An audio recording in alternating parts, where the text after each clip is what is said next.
Hey nerds, Sage is here. So yes, it's time to talk about the good old-fashioned armor units that have been added, and if they will be changing anything that, well, happens when it comes to Armor Emblem. Because a lot of you were asking me if it was worthwhile to try and get them at all. Because, well, armor units typically are kinda odd in how they work. Usually just kind of sit there and wait for the enemy to attack and then counterattack. Well, I guess we'll talk about them. We'll talk about Henry, we'll talk about Jacob, and we'll talk about how useful they are if you want to turn them into a solid Armor Emblem team, and if they have changed the dynamic at all. I will say one thing about these units. As you will probably be seeing, I'm leveling them up in these videos because, well, I still need to do further testing, but I will give you some general ideas about what's going on and what I think about them. But just as a slight pointer, I have to say, IS, you need to add a Bow Valor unit, otherwise I'm going to lose my goddamn mind.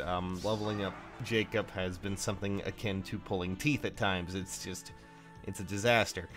Still, nonetheless, I will say that there is one thing that both of these units need that a lot of them, well, a lot of Armor Emblem could use, and that, of course, is Armor March. Thankfully, Henry already has that, so if you're planning on doing that, I really highly suggest bringing that along for these units, just because if you're trying to initiate as a player phase kind of, unit, you're going to want to do that, especially, well, because as ranged units, they typically want to initiate more, as they are going to be the ones that will fight back. Unless, of course, you're trying to bait, which we'll get into that a little bit later.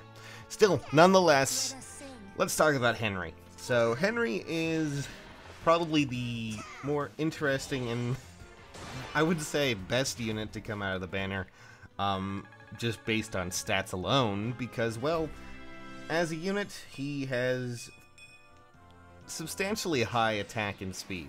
Something that's, I guess, not necessarily crazy, but considering the fact that he's lugging around a huge-ass coffin, with boons he can get up to 37 speed, which is outrageous for him. And even then he keeps a decent resistance, which is something that's not seen on many armored units, and a decent enough defense. Won't save him too much. Mostly he lacks in the HP field, which is something that not many armored units lack in. But he is a mage, so it kind of makes sense that his HP would be there. A lot of you guys I know, at least a lot of people I've seen, they instantly rush for the Blade Tome, which makes sense. Mostly because when it comes to Armored Emblem, yeah, you kind of want to, it makes sense. It's a Blade Tome, man, we can, use fortifies and hones and just boost his damage up there. And since he has the speed and the natural, attack for this, it makes sense. He will hit pretty hard if you do that. Still, nonetheless, yeah, that's actually pretty valid. I don't see a problem with that, but I'm not too sure how well that'll work out in the long run when it comes to dealing with things like panics and stuff like that. But as a Blade Tome user, he will do substantially well. However, I've also seen people suggest the Off-Raven Tome, which I guess if you really want to make him a counter to something, I would say, yeah, sure, why not, if you really, really want to. But I still see Blade Tome and also another tome that I have kind of been glancing at and thinking about. Mostly because as an Armor Emblem team works like this, usually when it comes to Armor March, you want to stick around the unit that has it. And of course, Henry already has it innately, so naturally units will tend to stick to him, because it means that otherwise they are going to be stuck to that one square movement, which is never a good thing, never fun. So instead, I was actually eyeing the Owl Tome, because Owl Tomes are pretty interesting. They add +2 to every stat for every ally around that unit, which means that this will substantially increase Henry's abilities. Not only that, but if you combine that with goads or hones or fortifies and all that other nonsense, since technically it is an invisible stat, it's going to boost him even further. So I'm kind of experimenting with Owl Tomes on him. I'm going to see how well it works. If it does work very well, I mostly say this because as Armor Emblem tends to run in packs, as it were, with at least with Armor March. I feel it may be an interesting concept, and especially since he has such bulky stats. I mean, both him and Jakob are pretty crazy in that regard. Of course, get rid of Retribution, but all in all, you can run Blade Tomes on him, and you can run Owl Tomes on him, at least from what I can tell, which is pretty crazy, and it is interesting because this means that he is going to be something that I don't often see in Armor Emblem, which is a player phase armor character, because, well, that's gonna be an awkward one. Technically, in his A slot, you can run Close Counter with Takumi if you decide to do that, but I'm not too certain how well that'll work, outside of maybe dealing with dragons, and maybe occasionally some melee, as he has the defense, but he does lack the health to actually probably make really good use out of it. Any good enough, sword unit will come in and probably wreck his day, which, unless you have the proper abilities to deal with it, it's not going to be too pretty. You can, of course, give him certain abilities like Wary Fighter, so it'll stop any doubles and things like that, or there's a lot of abilities you can really give him. I'm still experimenting, but as a unit for an Armor Emblem team, there are quite a lot of possibilities there, and it's going to be very fascinating to see how Henry works out in the long run, because, well, I mean, hell, his tome is also, his normal tome that he comes with is actually very valuable, because, well, it means that he can be quite pesky in dealing with horse units, and he can, of course, do the one thing that everyone really wants from him, and that is, of course, tank Reinhard, and he tanks him like a champ, of course, because of his resistance, which, geez, so all in all, Henry seems to be a very, very fun character and very valuable for an Armor Emblem if you decide to run it, and that means that this is going to change a lot of things, so we're going to be talking more when I get the chance to actually create a full build for him, as I'm still working on it. Doing this with armor units is always kind of annoying for me, because it's just one square at a time, unless I decide to do a whole armor team. But I need Green Toe Valor, and I still need that Bow Valor IS. Anyways, let's move on to Jakob. Alrighty, so let's move on to Jakob real quick, just based on observations and what I feel about him.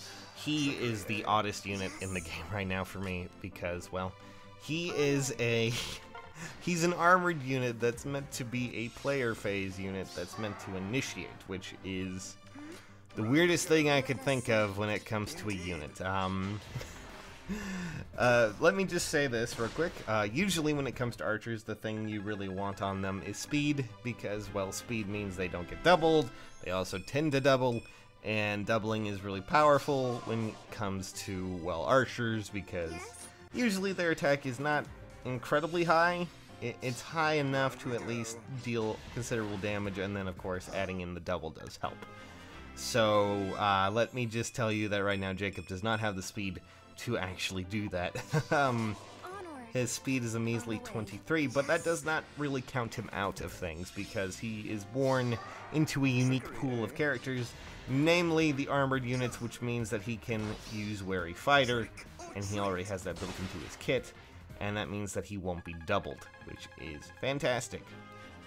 It also means that he can run a Brave Bow without any consequence when it comes to being doubled, as long as he maintains his HP, which, yeah, he has 40 naturally, 42, so it's nothing too terrible, but, you know, it's a bit on the lower side for armored units, and unfortunately, that's just going to be something he has to deal with. Still, nonetheless, here are a few things that Jakob does need, though.